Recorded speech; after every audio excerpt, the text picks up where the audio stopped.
In 2011, Ebony and her 3 children, Andre, Shante, and Nate, move into a new house in Pittsburgh, Pennsylvania. She reluctantly agrees to let her mother, Alberta, move in with them, but tensions quickly rise as Alberta's presence starts interfering with Ebony's strict way of running the household.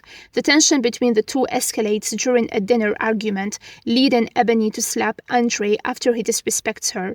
Although she's protective of her son, when she notices his mouth is bleeding, this incident marks the beginning of a series of disturbing events that unfold in their new home. Andre starts exhibiting odd behavior, like drinking milk in the middle of the night and spilling it on the floor, and repeatedly visiting the basement to talk to an imaginary friend named Trey. His behavior becomes increasingly strange and worrisome, but it isn't until Shantae's birthday party that the severity of the situation becomes clear. Ebony finds Andre in a trance, pounding his head against the basement door. When he snaps out of it, he reveals that he was talking to Trey, who lives in the hall downstairs, and sometimes in his closet. The bizarre behavior isn't limited to Andre. At school, all 3 children experience horrifying breakdowns. Nate laughs inappropriately during a lesson on AIDS. Andre throws feces at his teacher, and Shantae bleeds mysteriously, terrifying her classmates. Despite comprehensive medical evaluations, the doctors find nothing wrong with the children. However, Ebony's fears that something supernatural is at play deepen when she catches Nate trying to drown Andre in the bathtub. Ebony confides in Cynthia, her DCS officer, that she believes the house is making her children sick. Cynthia, though skeptical, shares a personal story about how she lost her own son at the age of 7 because she couldn't protect him.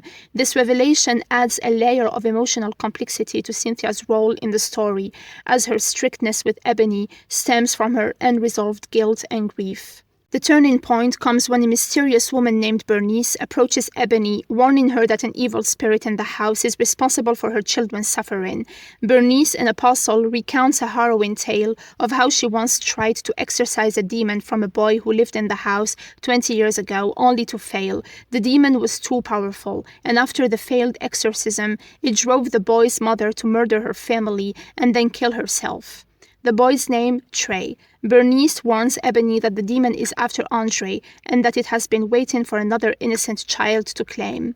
Refusing to believe Bernice at first, Ebony returns home to find a cross on fire and Alberta dead. Desperate not to lose her children, Ebony decides to flee, but her escape is foiled when Shantae reveals she called Cynthia for help. In a terrifying moment, Andre, now fully possessed, blames Ebony for Alberta's death, his eyes turning black like a demon's. After a near accident, social workers deem Ebony unfit to care for her children and plan to send them to a church-run foster care. Realizing the dire situation, Ebony returns to Bernice for help. Bernice explains that the demon is using Andre as a conduit to possess the other children and ultimately destroy the family.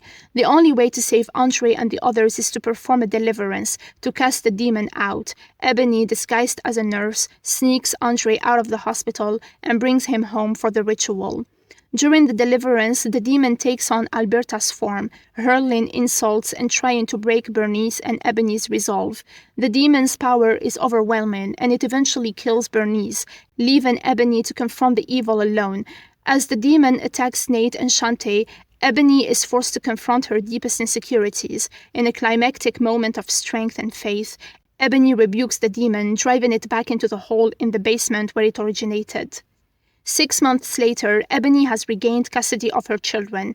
She shares the hopeful news that she has been in touch with their father, and they plan to work things out, bringing a sense of closure and optimism to the family. However, the story leaves viewers with an unsettling reminder that the house was bulldozed in 2016, but strange occurrences are still reported on the property to this day.